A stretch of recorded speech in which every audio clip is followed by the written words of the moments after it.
Hello, Daniel here. We are going to start a new part today. Well, I've already started it, but here's the first look. So the plan is to do a series of videos on the build of this new park, which is my best park ever.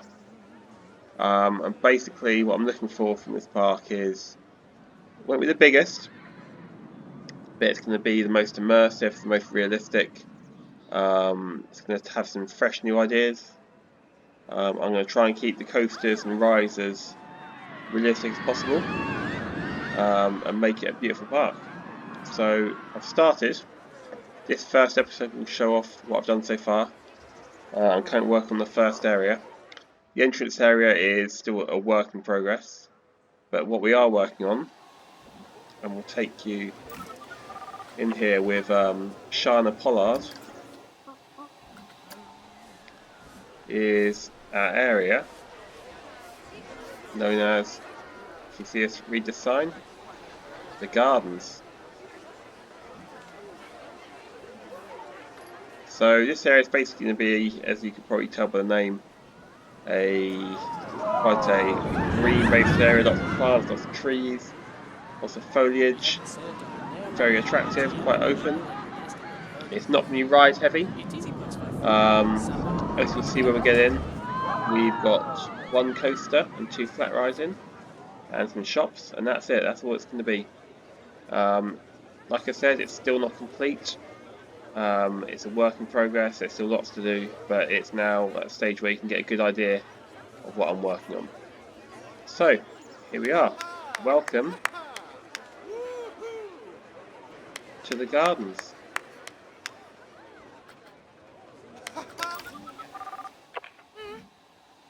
Okay, so here's an overview of the area. After the long entrance path, we head into this area here, and again, it's not going to be themed as such. It's more a style.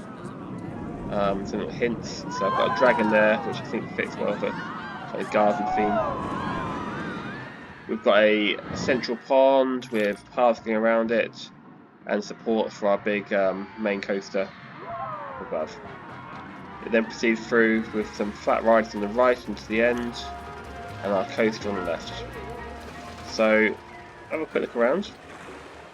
This is going to be our main food area. I've used a template, well, I've basically copied and pasted the building, various different outlets here.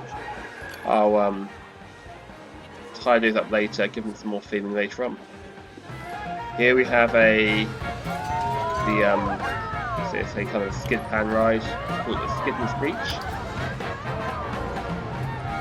You'll get a hint of a kind of vintage vibe here. This ride will come alive at night. Just switch to night mode now.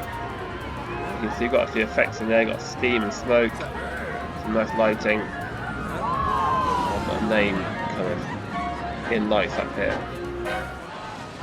This will be a good fun ride for everyone to get on. You can see it's got a big queue at the moment. Got a covered queue area in case it rains. So yeah, Skid and Screech. It's also got quite a long cycle, so it's about how long is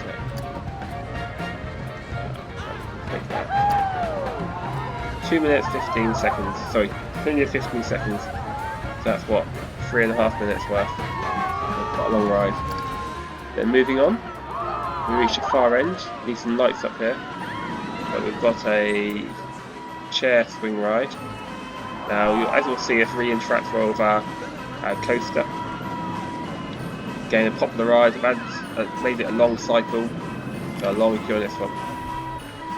And we head over now to our main attraction, which is the Flight of the Buzzard. This is a B&M hypercoaster. Again, it's kind of green coloured, themed around the garden theme. The queue line starts here. We head around through the maintenance shed, and up into the station building. Again, some more work to be done there. We've got a maintenance shed here, the transfer track. Well, obviously, as it's a hypercoaster, you know, a big area it covers. We haven't themed the whole thing, but we've done some more hints around the entrance area. After the exit, head round to the shop to get your photograph. Have to imagine a little bit there. But anyway, let's go on board the flight of the Buzzard. Now I've tried to stay quite true to real B&M Hypers here in terms of the pacing and the elements. The first 3 elements are taking way too fast. They're like on the limit of intensity, but I'll probably keep them as they are. Second half of the ride, I think, is a lot more realistically paced, but you'll see that in a minute. I have started working on some custom supports, which I'll probably continue when I get time. You see the green supports here on that hill and also on this hill. These are custom supports, but again, it's quite time consuming. I'm still new to support, so I'll come back to that. Anyway, up this hill, we reach a height of around 240 feet, I think, before heading into the first drop, which is going to give us some crazy airtime in the back, reaching a top speed of 85 miles per hour. First element, bank to right, fast airtime hill, crazy ejector. Ejector airtime there. And to the right again, head out towards the far end of the tunnel.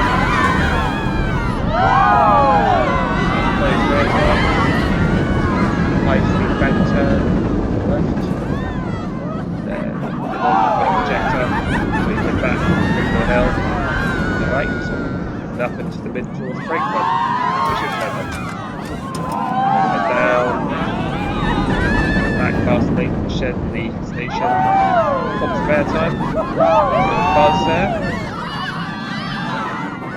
and this open bank turn takes us back over the entrance area to the area, and a couple more airtime hills.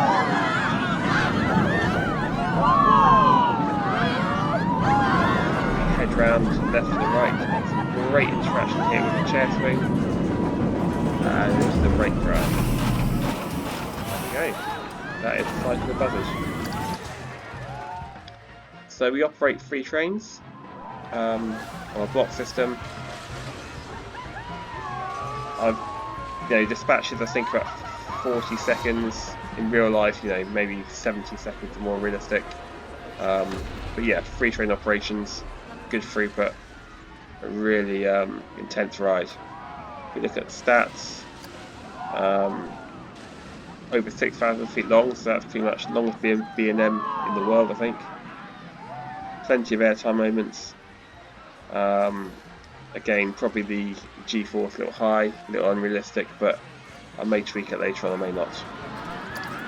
So yeah, this is the part so far. I'm not going to give any indication of what's coming next, but I've got some big projects. First of all, I'm going to try and work on some more custom supports. Again, I'm still very new. This is kind of one of the custom bits I've done. I've tried to also blend in the supports down here, make it realistic. But yeah, feedback appreciated, hope you enjoy, and I'll see you next time.